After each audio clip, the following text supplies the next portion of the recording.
My name's Lisa. I'm 43 years old and I'm a breast cancer survivor for the last 7 years. And can you just tell me a little bit about how you felt when you first were diagnosed? Shocked. It was a week after my 35th birthday, single mom of a 2.5-year-old little boy, so it felt like my whole world was ending. But I got my emotions together quite quickly, decided that I was going to fight it, and the rest is history. Sorry, I'm getting a little bit emotional now talking about it again. Yeah, no, it's a huge thing. Yeah. And your family and your friends, how did they? My mom was devastated. She wished that it was her that was going to be going through it. But once they realized that I was okay and that I would fight the battle, they were amazing. I mean, my mom helped immensely with my little one because he was so little. He didn't quite thankfully didn't understand what mom was going through the first time. And but yeah, I had amazing support from family. Friends, I lost a lot of friends.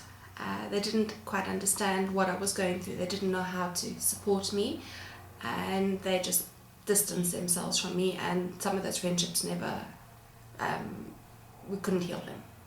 They just disappeared into the distance. But it's fine. When you go through tragedies, you realize who's your true friends, and because your family have no option, they have to be there to support you. So yeah, and that's great. And you talked about the first time, so there's been a second time? There's been a second time. Second time was last year, and I took that a lot worse than I took the first time. First time, you do have the questions, why me? But you almost go into a fight and flight mode, and you just decide you're just going to get on with it, and you're going to do the best. When it comes back the second time, I was extremely angry. It was more anger. I wasn't upset. I was just very angry, and just angry that I had to go through it again. But I think also angry that my son was a little bit older and understood what cancer was, and he took it, and he took it very hard, and he's actually still struggling with it. So that's where I was angry. I didn't really want to go through chemo again, and my surgery the second time was a lot more invasive than the first time, so that we could make sure that it never came back again.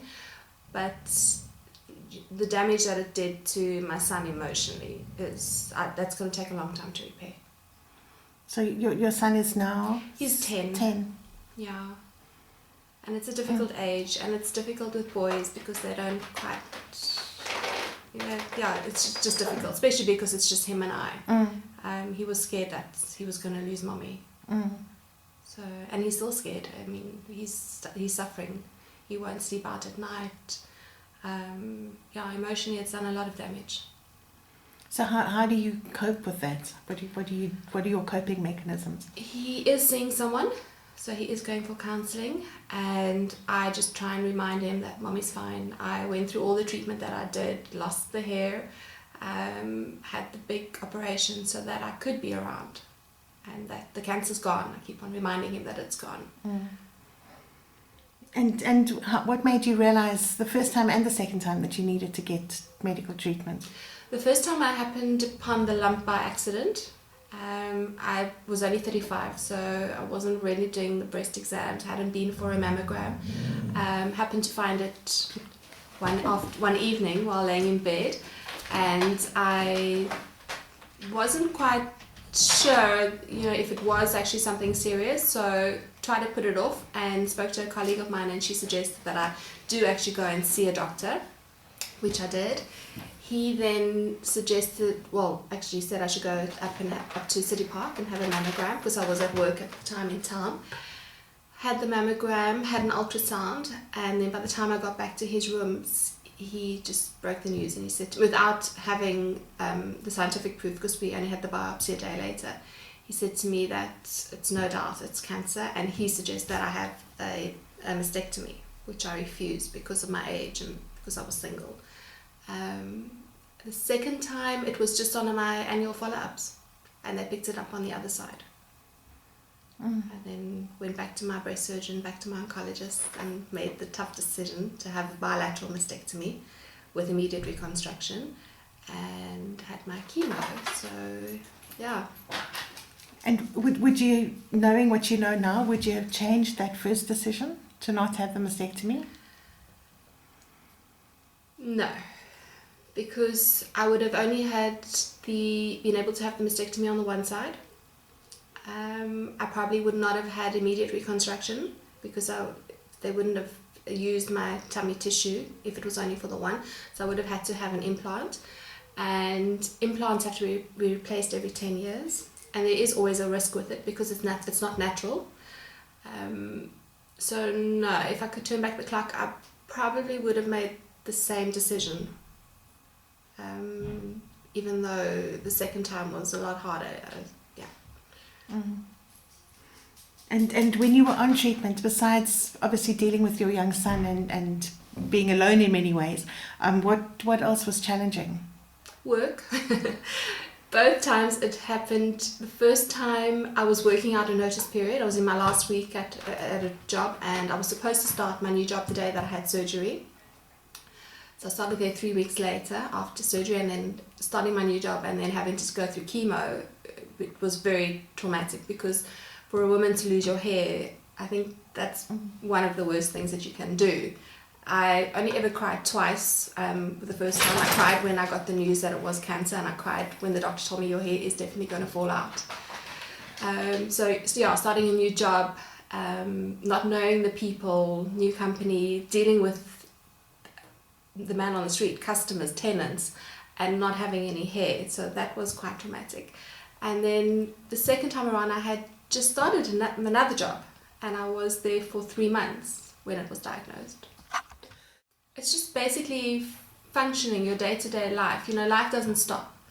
You still have to go to work, bills still need to be paid. The first time I had it, it was diagnosed towards the end of the year, and I was going through chemo over the Christmas period. And I'll never forget, I phoned my oncologist in the middle of my chemo, and I said, I can't do this anymore. I'm feeling sick. I'd had a chest infection because your immune system is compromised.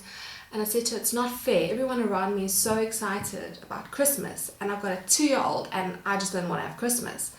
And she said to me, life unfortunately goes on for everybody else. So you have to just, deal with it. And you do.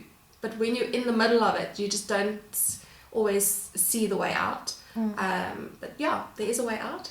And next month is a year since my last operation. So it's, time flies and we heal and life carries on.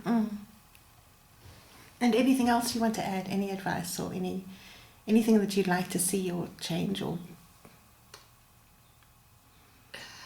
I think if you are going through any type of cancer, try to speak to someone, get a support system in place with people that have actually been where you are. It's great to have your family around to support you. It's great to have friends around to support you. But unless they've actually been through it and been through the chemo and just the ordeal that you're going through, their love and support is amazing, but they don't understand exactly what it is that you're going through. And the first time around, when I did want to quit halfway through, my oncologist got one of her patients to phone me. I've still never met this woman. This is 7 years ago. She had 4 kids, the same age. She was the same age as me. Her kids were, one I think was as young as my son, and the others were slightly older. And she had just been through it. I think it was 6 months. She was 6 months into remission, and she was my lifeline. Any time that I just decided I can't do this anymore, I'd pick up the phone and she would encourage me and talk me through it and cry with me and just listen to what I was going through. And when she said to me, I know how you're feeling, and I know, I've been there and you will get through it, I knew that she did. So it was a different kind of support. And it's definitely, I didn't have it the second time around, but I made a lot of friends in the chemo ward. So, and I had amazing chemo nurses. So I had that support structure, which definitely helped. But definitely the first time around, being a single mom of a little one and being scared, basically, that something was going to happen to me and he was going to be left alone, it was great to have someone that had been through it, just to give me those words of encouragement. So definitely seek out help. Find an organisation. I know there's Reach for Recovery. They came to see me in hospital both times, but unfortunately I missed them the second time. I was recovering in ICU from the surgery. So find an organisation like that. I know there's a lot of Facebook pages with breast cancer awareness, that type of thing. You'll find a survivor out there. You just have to put it out there and you'll find someone that's been through it and that will gladly help you through it again. So definitely look out for them.